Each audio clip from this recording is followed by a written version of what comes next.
The text message came while I was in the middle of a physiotherapy session, my arms shaking from the effort of rebuilding my strength after the accident. Consider it my compensation for all these years. The gold is mine now. Followed by 3 laughing emojis. My sister-in-law Amanda's name flashed on the screen, making my stomach drop. My name is Sarah Jensen, and at 34, I was learning to walk again after a devastating car crash 4 months ago. The accident that nearly took my life had also taken my ability to work at our family's security consulting firm, at least temporarily, but nothing could have prepared me for what Amanda had just done.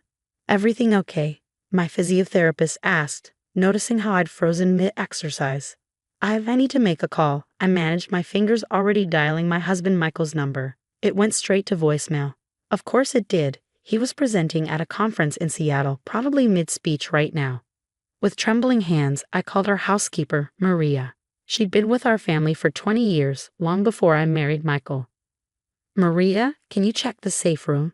The one behind the library?" There was a pause, followed by the sound of hurried footsteps. "Miss Sarah." Maria's voice cracked. "The door is open. Everything's gone. The family gold collection. Pieces passed down through 4 generations. Carefully curated antique jewelry, coins, and artifacts worth over $900,000. All of it gone. And my sister-in-law had just confessed to taking it through a text message." Another message buzzed through. "You should have seen this coming. Always playing the perfect daughter-in-law, while I got nothing. Well, now I've got something, don't I?" I closed my eyes, remembering the day 3 months ago when Amanda had visited me in the hospital. She'd seemed so concerned, so caring. "Don't worry about anything," she'd said. "Family takes care of family." Now I understood what she'd really meant. "Miss Sarah." Maria's worried voice brought me back to the present. "Should I call the police?" "No," I said firmly, "not yet."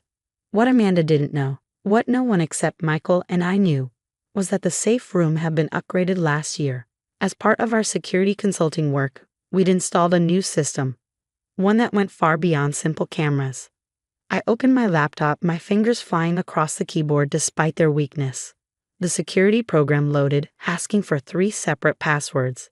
Within moments, I was looking at a comprehensive log of every entry to the safe room over the past 6 months. There it was, today's entry, timestamp 10:47 a.m.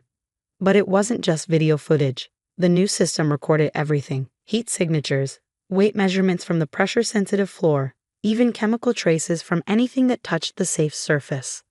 I watched as Amanda entered the code, the one she must have gotten from Michael's mother, who still thought her daughter could do no wrong. The footage showed her methodically emptying the safe, her movements precise, practiced. She planned this. But then she did something unexpected. She made a phone call. Thanks to the room's advanced audio recording system, I could hear every word. "It's done. I've got it all. Meet me at the usual place in an hour. The buyer's ready, right?" A male voice responded, one I recognized with a chill. James Cooper, Amanda's ex-boyfriend, and a known fence for stolen goods. "Everything's set, just like we planned. They'll never know what hit them." I sat back, my physical therapy forgotten. Amanda wasn't just stealing family heirlooms out of spite or greed. This was a calculated heist, planned while I was at my most vulnerable. My phone buzzed again. This time it was a photo from Amanda. She was holding her great-grandmother's ruby necklace, the centerpiece of the collection. "Always wanted this. Guess being the perfect sister-in-law doesn't protect your precious treasures after all." I smiled, despite everything. Amanda had no idea that each piece in that collection had been marked with microscopic trackers last year, another upgrade we'd implemented. Every movement, every location was being logged in real time. I opened another program on my laptop. Little dots appeared on the map, showing the exact location of each piece. They were all moving, heading toward the industrial district on the outskirts of town. "Maria," I said, my voice steady now. "Please help me to my car." "But Miss Sarah, your therapy, you're not supposed to be driving yet." I gripped the parallel bars, pulling myself up with determination. Sometimes we have to do things we're not supposed to, and right now, I need to show my dear sister-in-law exactly who she's dealing with. As Maria helped me to the car, I made 2 calls. The first was to Detective Rivera, an old friend from our security consulting days. The second was to our company's rapid response team. Just monitor for now, I instructed them. I want to see exactly what they're planning before we move. Another text from Amanda flashed on my screen. By the time you figure out what happened, these pretty trinkets will be long gone. Consider it the price of looking down on me all these years. I didn't respond. Instead, I watched the tracking dots on my phone's screen, all converging on an abandoned warehouse. Amanda thought she was so clever, but she just walked into her own trap. Sometimes the perfect daughter-in-law has a few tricks of her own. The car purred to life under my hands. My legs were shaky, but my mind was clear. Amanda was about to learn a valuable lesson about underestimating family, especially family in the security business. "Miss Sarah," Maria said from the passenger seat, her voice worried. "What are you going to do?" I smiled, watching the tracking dots blink steadily on my phone. "I'm going to give my sister-in-law exactly what she deserves, the surprise of her life." The warehouse district loomed ahead, a maze of abandoned buildings and forgotten dreams. My legs trembled against the pedals, but years of security training had taught me how to push through pain. I parked 2 blocks away, keeping the engine running. "Miss Sarah," Maria whispered, "let me call Mr. Michael. You shouldn't be doing this alone." I checked my phone's screen. The tracking dots were stationary now, all clustered inside Warehouse 17. Through the security company's app, I could see our response team taking positions around the perimeter, silent and invisible. "I'm not alone," I assured her. "And Michael's presentation is crucial for the company." "Besides," I added, pulling up the live security feed on my tablet, "Amanda needs to learn that I'm not just Michael's invalid wife." The warehouse's security cameras, supposedly defunct, sprang to life on my screen. Our team had activated them remotely 20 minutes ago. Inside, I could see Amanda and James Cooper talking to 3 men I didn't recognize. The family gold was laid out on a folding table, glinting under the harsh fluorescent lights. $2 million, cash, James was saying. "That's more than fair for the lot." One of the men picked up great-grandmother's ruby necklace, examining it closely. "These pieces are well known. They'll need to be broken down, recut. That takes time, expertise." "That's your problem," Amanda snapped. "I did my part. I got you the gold, now pay up." I smiled grimly. The audio was crystal clear, another upgrade they didn't know about. Every word was being recorded, transmitted directly to Detective Rivera. My phone buzzed. Another text from Amanda. "Missing something. Don't worry, I'm putting our family treasures to better use than gathering dust in your precious safe room." I didn't reply.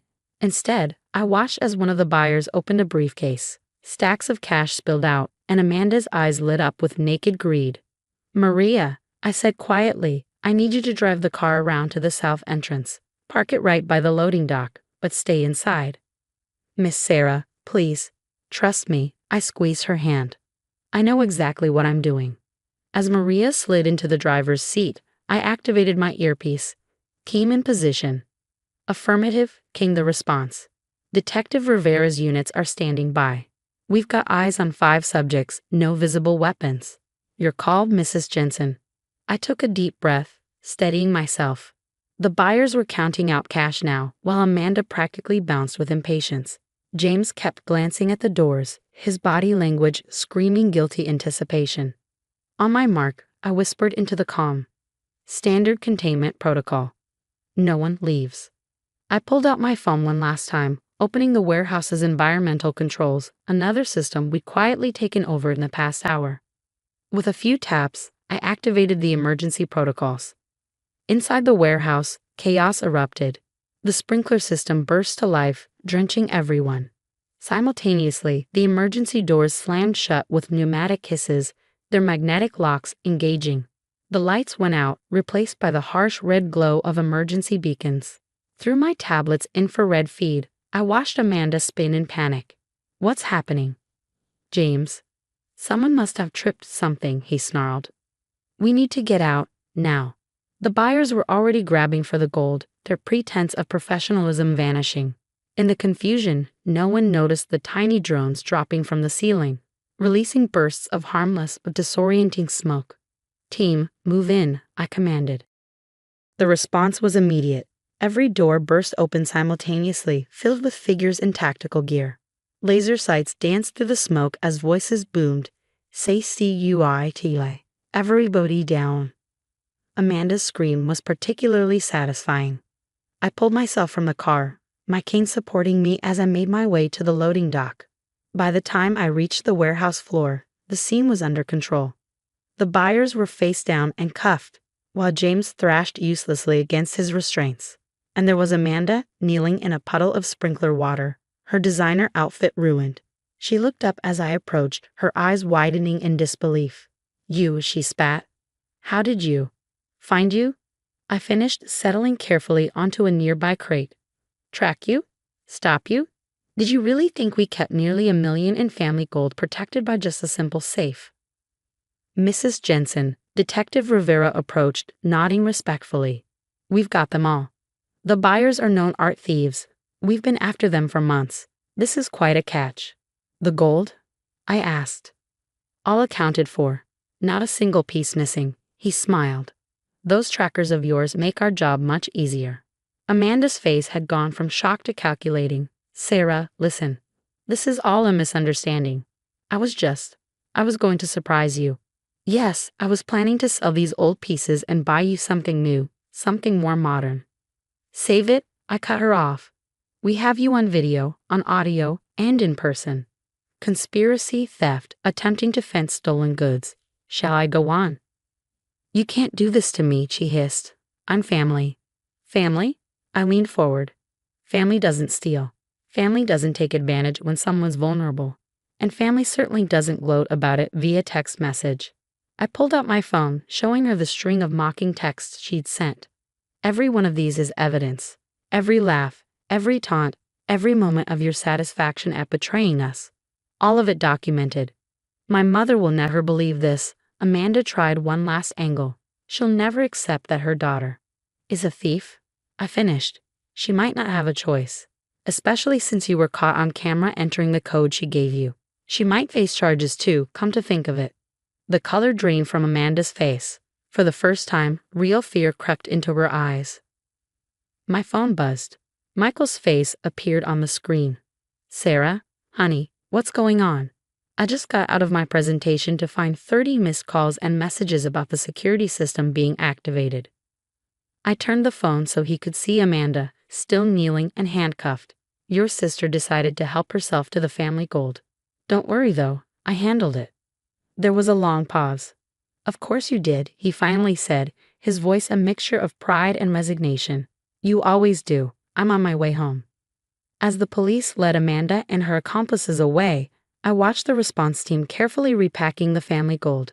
Each piece was photographed, logged, and secured for evidence before being returned to its specialized container. Miss Sarah, Maria appeared at my elbow, supporting me as my legs threatened to give out. Let's get you home. You've done enough for one day. I nodded, suddenly exhausted. The adrenaline was wearing off, and every muscle screamed in protest. But watching Amanda being placed in a police car, her face a mask of thwarted rage, made it all worthwhile. Home, I agreed. But first, I need to make one more call. I pulled out my phone and dialed my mother-in-law's number. It was time for another kind of confrontation, one that couldn't be solved with security systems and tactical teams. Some battles, after all, had to be fought face to face. The confrontation with my mother-in-law, Eleanor, happened exactly 3 days after Amanda's arrest. I chose to have it at our home, in the library next to the now empty safe room. Michael sat beside me, his hand steady on mine, while Eleanor paced the room like a caged tiger. This is ridiculous, she snapped, waving the police report we handed her. Amanda would never, she was just confused. If you drop the charges. She confessed, Mom, Michael interrupted. We have her on video planning the sale. She was working with professional thieves. Well, if you hadn't flaunted your wealth, kept all those precious treasures locked away where she couldn't enjoy them. Eleanor's voice cracked. She's your sister, Michael. I leaned forward, my body still sore, but my voice firm. And I'm your daughter-in-law, Eleanor, the one who was recovering from a near-fatal accident while your daughter plotted to steal our family's heritage. She said she was just borrowing them. Eleanor's defiance wavered. She needed money for her new business venture. Michael stood up, picking up the tablet from the coffee table. Listen to this, Mom, really listen. He played the warehouse audio. Amanda's voice filled the room, cold and calculating as she negotiated the sale of our family treasures. Eleanor sank into a chair, her face growing paler with each word. 2 million, cash, needs to be broken down. Recut. The recording continued mercilessly. Stop, Eleanor whispered. Please. I pressed a button, and the recording ended. The code she used, Eleanor.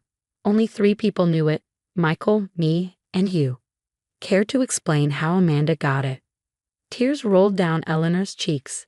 She said she wanted to surprise you, to get some pieces cleaned and appraised as a gift. I wanted to believe. You wanted to believe I didn't deserve them, I finished quietly. That somehow Amanda had more right to our family's heritage than your invalid daughter-in-law.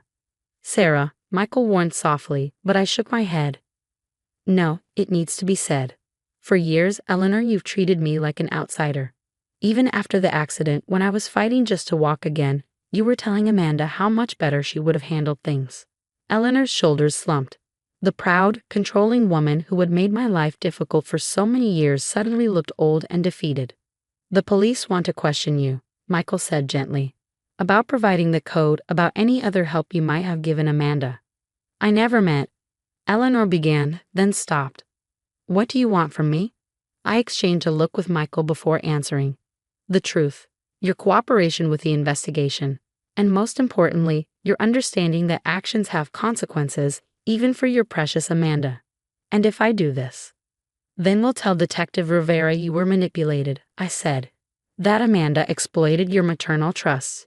It won't help her case, but it might keep you out of serious trouble. Later that evening, after Eleanor had left to meet with her lawyer, Michael held me close on the sofa. You were kinder than she deserved, he murmured into my hair. Maybe, I smiled. But destroying her wouldn't bring back the trust she broke. Sometimes the harder path is letting people face their own mistakes. 6 months later, I stood in the safe room, supervising as the last of the gold pieces was returned from police evidence. Amanda had taken a plea deal, 5 years with possibility of parole plus restitution. Eleanor, true to her word, had cooperated fully, avoiding charges but losing her position on several charitable boards once the story got out. Everything back where it belongs, Michael asked from the doorway. I picked up great-grandmother's ruby necklace, remembering Amanda's gloating selfie. Almost, but I think some changes are in order. Changes? I smiled, touching the updated security panel. I'm thinking it's time to share some of these pieces with people who'll truly appreciate them. Your cousin Emma is getting married next month. Perhaps great-grandmother's pearls would make a perfect something borrowed. Michael wrapped his arms around me, careful of my still healing body, using family treasures to build family bonds instead of breaking them. Very clever, Mrs. Jensen. Well, I laughed. I did learn something from all this. Keeping treasures locked away only makes them targets, but sharing them, creating new memories, that's what really makes them precious. As we left the safe room, I caught a glimpse of myself in the library mirror. I was standing straighter now, almost back to my full strength. The accident had nearly broken me, and Amanda had tried to take advantage of that weakness. Instead, she'd only proved how strong I really was. The security panel blinked green as the door sealed behind us, protecting our family's heritage until the next generation was ready to share its story. Some treasures, after all, are worth more than their weight in gold. Like the knowledge that you're stronger than anyone suspected, especially those who should have known better.